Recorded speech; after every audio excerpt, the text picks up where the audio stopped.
বাঙালির ঐতিহ্যবাহী একটি খাবার হচ্ছে খুদের ভাত। অনেকে এটাকে বউভাত, বউয়া বিভিন্ন নামে চিনে। নাম ভিন্ন হলেও স্বাদ কিন্তু একই। নানা রকমের ভর্তার সাথে খুদের ভাত খাওয়া হয়।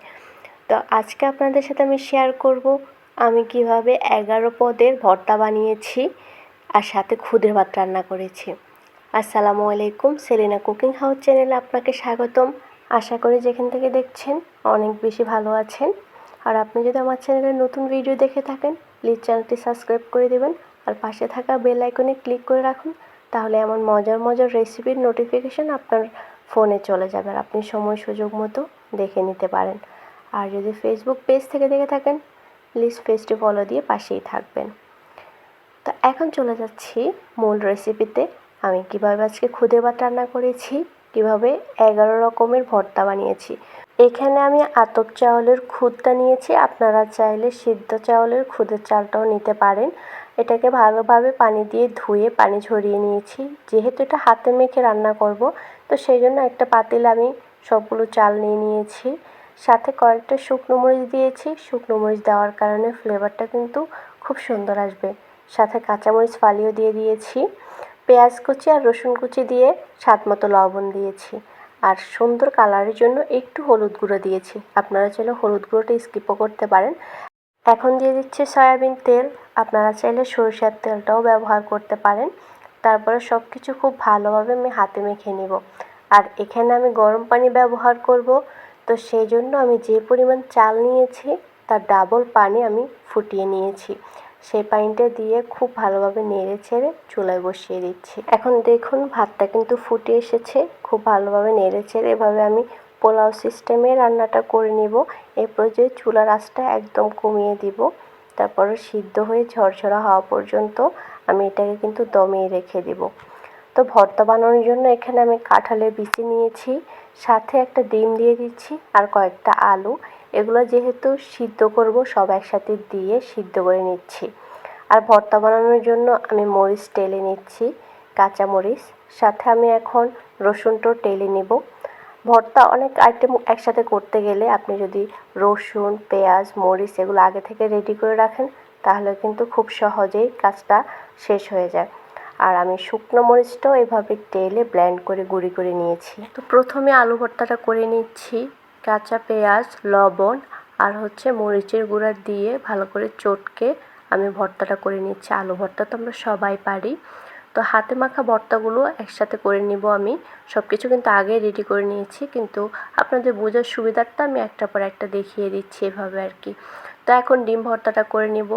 ডিমটাও কাঁচা পেঁয়াজ, লবণ আর মরিচের গুঁড়া অল্প একটু আমি সরষের তেল নিয়েছি, স্বাদ মতো লবণ দিয়ে আমি ডিম ভর্তাটাও করে নিচ্ছি।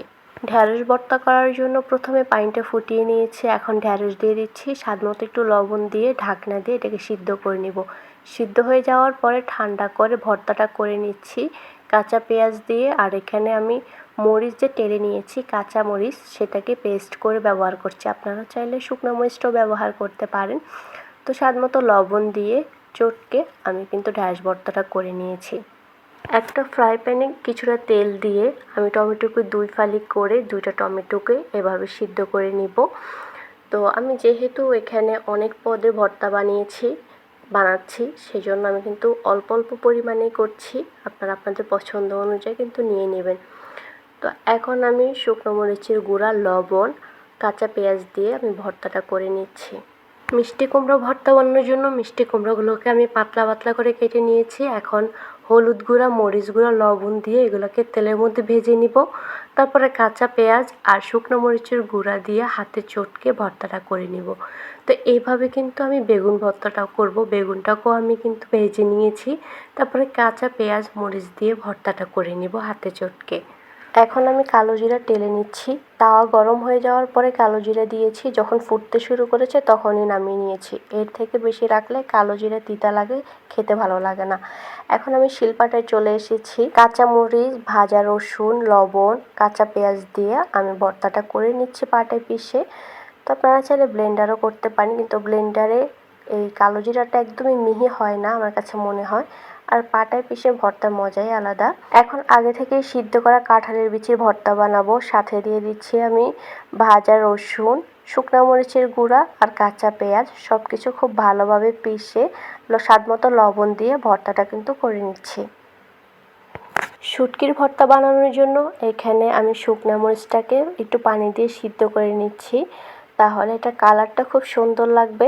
আর শুটকির ভর্তাটা আমার কাছে মনে হয় একদম লাল লাল দেখতে আর লাল লাল করে খেতে দুটোই ভালো লাগে। তো এখানে আমি চাপা শুটকিটা নিয়েছি, খুব ভালোভাবে এটাকে কিন্তু গরম পানি দিয়ে আগে ধুয়ে নিয়েছি। তারপরে একটু তেলের মধ্যে এপিঠ ওপিঠ উল্টে আমি এটাকে ভেজে তারপরে শিলপাটে চলে যাচ্ছি।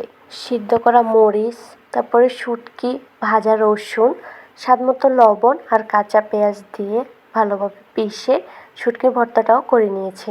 এরপরে কিন্তু আমি পাটাটা ধুয়ে নেব। এরপর আমি যে শাক পাতার ভর্তাগুলো করব সেগুলোর ফ্লেভারটা যাতে ঠিক থাকে, শুটকির ফ্লেভার না আসে, এই জন্য পাটাটা কিন্তু আমি অবশ্যই ধুয়ে নেব। মিষ্টি কুমড়ো পাতা দিয়ে ভর্তা বানানোর জন্য এখানে আমি কচি দেখে পাতা নিয়েছি, খুব ভালোভাবে ধুয়ে একটা ফ্রাই প্যানে দিয়ে দিচ্ছি। সাথে আমি কাঁচামরিচ, পেঁয়াজ, রসুন সব একসাথে আমি সিদ্ধ করে নেব ঢাকনা দিয়ে। যেহেতু শাক পাতা, এটা থেকে কিন্তু অটোমেটিক পানি বের হয়ে আসবে, আর সেই পানি দিয়ে পাতাটা সিদ্ধ হয়ে তারপর আবার ভাজা ভাজা করে ফেলবো। আর যেহেতু শাক পাতা, এটার সাথে কাঁচা পেঁয়াজটা দিলে আমার কাছে ভালো লাগে না, কিছুক্ষণ পর মনে হয় নষ্ট হয়ে যাবে, তো সেই জন্য আমি পেঁয়াজটাও সিদ্ধ করে নিয়েছি।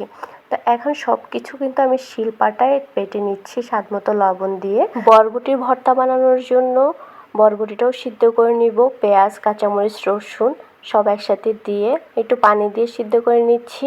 সিদ্ধ হয়ে যাওয়ার পর এটাকে কিন্তু একদম তেলে ভাজা ভাজা করে ফেলবো, তারপরে শিলপাটা স্বাদমতো লবণ দিয়ে ভর্তাটা করে নিব।